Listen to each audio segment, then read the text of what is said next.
Good morning and welcome to the Core Connection. I'm Mira Rubin here with you on Enlightened World Network. And today's topic is, what is the self?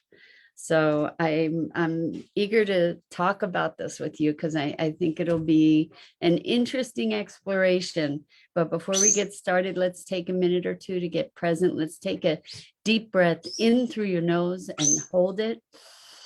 And imagine clean, crisp oxygen flooding your lungs and flowing into your bloodstream, nourishing all your cells, your organs, and bringing vital life energy to your body and being. And as you exhale, exhale any tension, stress, negativity, fatigue. And now let's take another deep breath in through your nose and hold it. And imagine brilliant, bright light lighting you up from the inside out, electrifying, energizing, illuminating all your cells, all your molecules, all your electrons, lighting you up from the inside out. And as you exhale, exhale any remaining tension, stress, negativity, fatigue.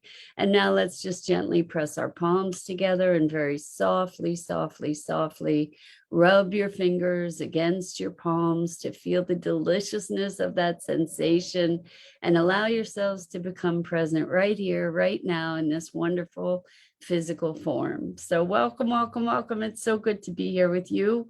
And as always, and today we're talking about what is the self. So, you know, when we look, I think that we all believe that we are a self, like we can define who we are in a certain respect. You know, we can, when we define who we are, it often looks like what we do for a living, or what we do for entertainment, or our relationships. We look at defining ourselves by the roles that we play, perhaps in a family, being a parent, a sibling, a child, being a relative, being the roles that we play in life, maybe a teacher, a student, a philanthropist, an investor. You know, there are all these roles that we define ourselves by. And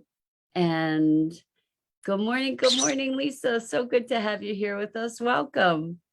We're talking about what is the self, essentially. Who are we? What are we? You know, what is this, this beingness that we are? We often cling to certain identities, and we're just having a look at what that looks like. So when we,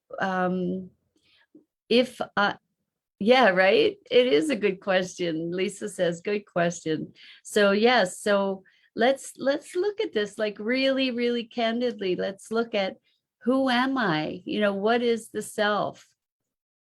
And when we talk about being selfish or selfless, what is that? And I know that we spend a lot of time talking about being present and being centered and connected to our essential self. But what is that? What is that? So when I am present, I think my sense of myself dissolves into being able to be responsive to the moment. You know, my sense of identity dissolves into responsiveness, you know, when we're in flow. And so if we are, like, if we identify ourselves, for instance, with being, let's see, being kind. Are there moments when you're not kind? So are you not yourself? That brings to mind or is yourself beyond kindness? There are moments when we've experienced not quite being ourselves. What does that mean? What does that mean? And um, what is the metric that we're measuring against? So when you think of yourself, what do you think about you? Like, what do you know of yourself? I remember this question really arose because I heard something. Good morning, Bernadette. Welcome. So good to have you here. We're talking about what is the self? Who are we really? And there was a thing on NPR where they were interviewing people and they were asking people, who are you? Who are you? And beyond the superficial answers, I'm going to call them superficial, the superficial answers of, I am a child, I am a parent, I am a mother, I am a teacher, I am a business person, I'm an entrepreneur, I'm an investor, I'm a weaver, I'm an artist, all these different things that we might be. Those, is that our beingness, or are those just roles that we play or things that we do? Lisa says, I'm a warrior. So that's awesome. What does that mean? So when you say I'm a warrior, I am passion. Oh, Bernadette, how awesome. And there's passion in being a warrior as well. So the thing is, if I'm a warrior, at moments when I feel vulnerable or weak or resigned, or moments when I feel something of a victim, am I still a warrior? This is interesting because I think we have selective definitions of ourselves where we are the spectrum of experience, that given the right circumstances, we can be pretty much anything. We can identify with pretty much anything. We can be filled with rage. We can be filled with joy. We can be filled with love and passion and the power and conviction of a warrior. And the thing is, if we are that, does it exclude all the other aspects of self and self-expression? So I know that when we talk about wholeness, we talk about embracing all aspects of ourselves. Good morning, Dennis. Welcome. It's great to have you here. We're talking about self and who and what are we. And Bernadette says, life is forever revolving around us. So does our descriptions. Exactly. So who we are in a moment, or how we behave in a moment, is that who we are? Or are we something beyond that?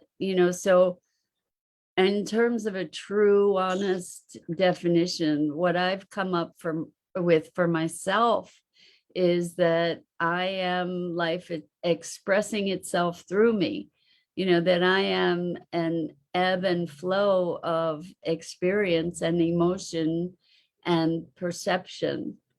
And if we get more specific than that, that then, as you said, Bernadette, we're talking about descriptions, right? Because people will say, I'm a good person. And as a good person, I'm wondering if there are moments when we behave in ways that we wouldn't necessarily align with the notion of being a good person, right? And that's part of human nature. And then we maybe get disappointed or angry or despairing about the fact that we didn't live up to the identity that we had for ourselves. Bernadette says, when you forever live in the moment, it is raw purity of who we are.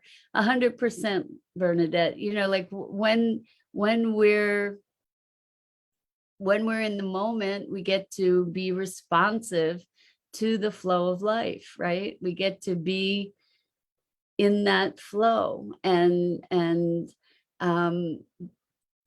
there are moments that challenge any description that when we experience life, right? And so does that shift our experience of who we are? I think that this happens. Sometimes we have a very strong identity and then something happens in life and we don't act in alignment with that identity, and it can create a tremendous crisis of being, and you know, a real discordance, a disruption that can be very, very deeply unsettling. So Lisa says, being a warrior is about survival and being able to conquer. This allows me to be a better mother, friend, sister, grandmother. And so that's awesome that you have it working for you, Lisa. That's amazing. And I know in a previous conversation a while back, we talked about having an identity as a survivor. And I think that there's some similarities between the identity of being a warrior and being a survivor, because with being a warrior, it is about survival and being able to conquer. So when we look at that dynamic, that definition, first of all, it's defined by danger, right, or threat, or adversity, right? Because as a warrior, we're going to conquer the situation. We're going to overpower. We're going to dominate. And that's what conquest is, right? And survival is rising to the challenge of a threat, right? And so when we define ourselves in that way, there's an underlying current of if I am a survivor, then I am by definition reinforcing the threat or the adversity that I have to survive, right? So in order to maintain that identity, I need to have things that need to be conquered. I need to have things that I need to survive. So there's a life and death kind of vibration to that, right? If I'm just trying to think of another example. But warriors are about war, right? That there's always a fight, that we always have to be in readiness in order to fight. And that can be exhausting. And so there may be another dimension to that. Like I would be shocked if, as a mother, friend, sister, grandmother, you're not loving and nurturing and embracing. And does that make you not a warrior? I don't think so. I mean, I think that we exist in all of these expressions. So Bernadette says expectations are a visual from others. So I don't know how to fit what to do with that exactly here right now, Bernadette. Expectations are a visual from others. I think that we have expectations of ourselves also. Like we identify, like I'm a good person, and therefore I wouldn't do that, and that.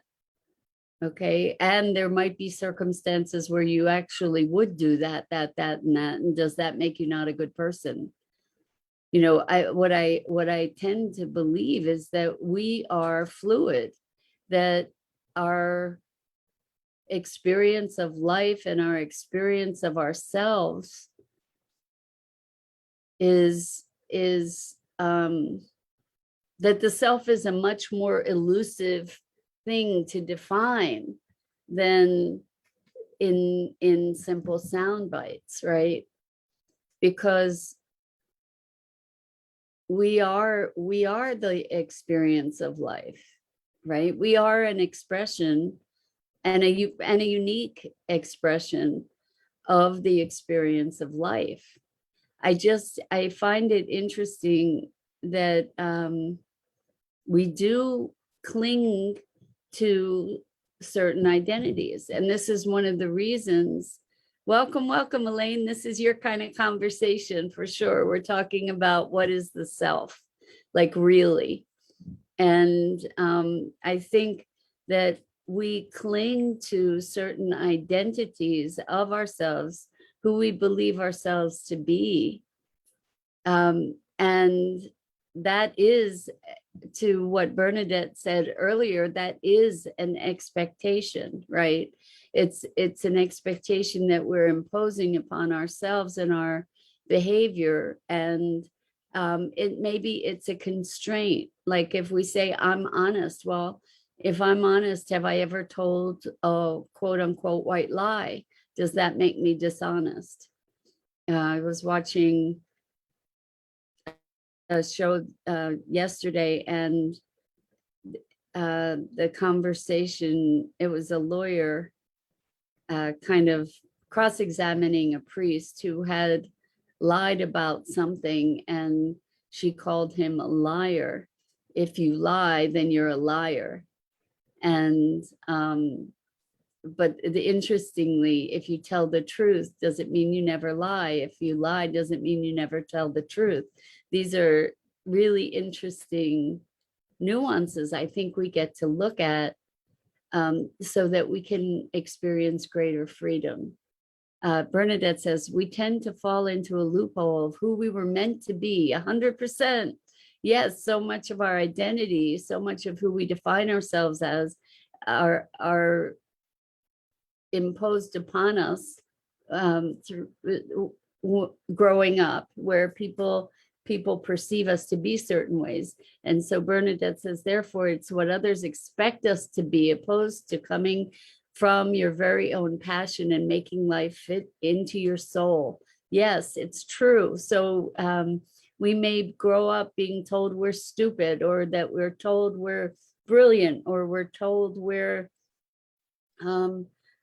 useless, or we're bad, or we're wrong, or we're brilliant, and that we're special, or there are all different things that we grow up with, and then we are entrained to those identities.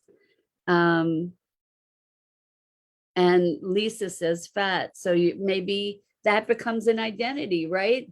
I'm fat. I am fat. Wow. As an identity. I'm poor. I'm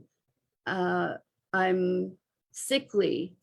Most of these things that we're entrained into, there's so many negative things that we accept for who we are.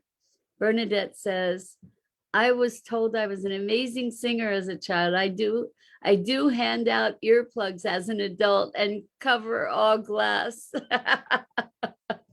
Well, I hope you're still singing, Bernadette. I hope you are.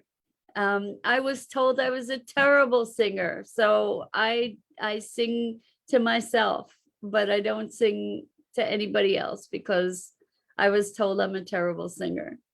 Um, and and you know, we get to decide how many of these things we receive and how many we decide to break out of. I actually did take voice lessons for a little bit. It's very interesting, the limitations that we accept, that that we then define ourselves with, right? So I remember a period of time, it was a really heavy duty period of healing for me, where I allowed myself to be all things. And, you know, the other day we talked about Ho'oponopono and how we are one another. And when we can allow ourselves to be, whether we've acted this out, hopefully never, ever, but to allow ourselves to recognize the part of us that could potentially be the criminal, you know, that could be the murderer or the rapist or the sociopath or the, you know, to recognize the capacity for all of that within ourselves, as well as the enlightened master and the shadow and the light and the, you know, everything in between. When we can recognize our capacity for all things in that way, we then have a wholeness. We then have the ability to accept the things that that we've done that we're not proud of, to compassionately embrace that part of ourselves in order to heal it. So Elaine says, the self that we believe we are, the self that we believe that we are, created by conditioned response to the mind. The false self has labels, beliefs, diagnoses, right or wrong, good or bad. I am the gentle stillness. I am the nothing. I am the limitless and boundless, undefinable, but by the mind, but can be felt.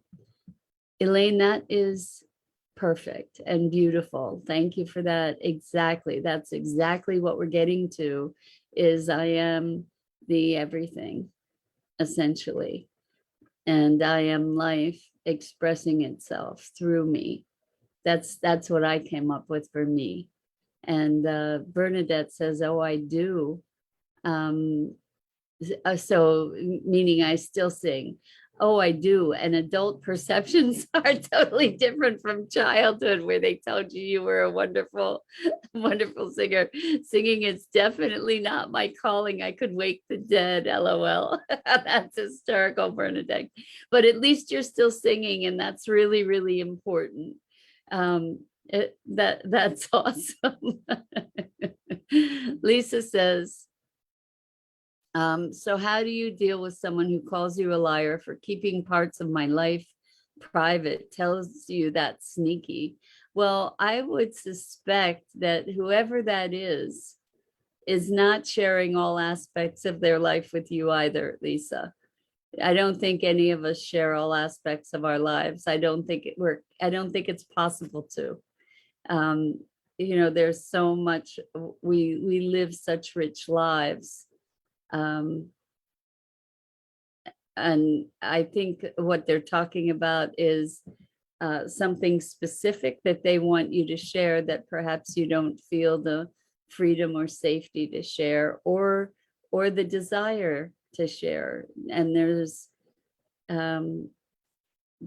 there's no obligation, I guess. But, I think in relationship, it becomes an interesting question as to what we're going to share and what we're not going to share.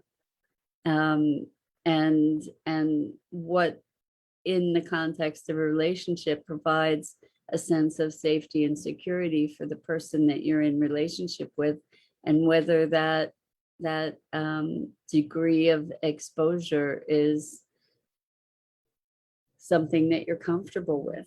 So Lisa says, that's my daughter. So I'm sure that there are things your daughter doesn't share with you, for sure, 100%. Elaine says, oh, I've done it all: the murderer, the rapist, the stealer, the liar, and the thief. I've done it all and found deep compassion, forgiveness, and love for those roles I played in past lives. What a gift to remember those roles and let go. Again, well said. And I believe that we all have come here to play all the roles, and that in acceptance and compassion for all those roles, then we get to be in our wholeness. And that is really what Ho'oponopono is about, is connecting to all those roles, all those capacities, and our creatorship, our role as creator in developing all those roles. And Bernadette says, I have a multitude of friends and they all need to get together when I pass to totally know me. That's so brilliant, Bernadette. I love that each of your friends knows different aspects of you, and no one, including ourselves, I don't know that we ever know ourselves fully. And that's kind of the punchline for today's conversation. So Elaine says, liars see liars. Now, if someone calls me a liar, I will say thank you and look inside and see where I may have lied, and go ahead and forgive it, release it, and let it go. No big deal. And say thank you. And that's a really interesting approach, to be able to look inside and say, okay, you perceive me as a liar, so you're reflecting that back to me. There is perhaps some truth to that. Where have I lied? So that's beautiful exercise, Elaine. And Lisa says, I carry a piece of paper with the Ho'oponopono in my purse. That's awesome. It's awesome. Such a powerful way of being, such a powerful way to presence ourselves to our wholeness, right? To the complexity and simplicity of who we are in our fundamental nature. So that's it for this morning. Thank you guys again for a wonderful, wonderful conversation. I so appreciate it. And I'm Mira Rubin, here with you on the Core Connection. I go live on the Enlightened World Network Facebook page each weekday morning at 9 a.m. Eastern. Please check out the other awesome programming on Enlightened World Network. And I just am so delighted to share this time with you, and I hope to see you again here soon. So much love.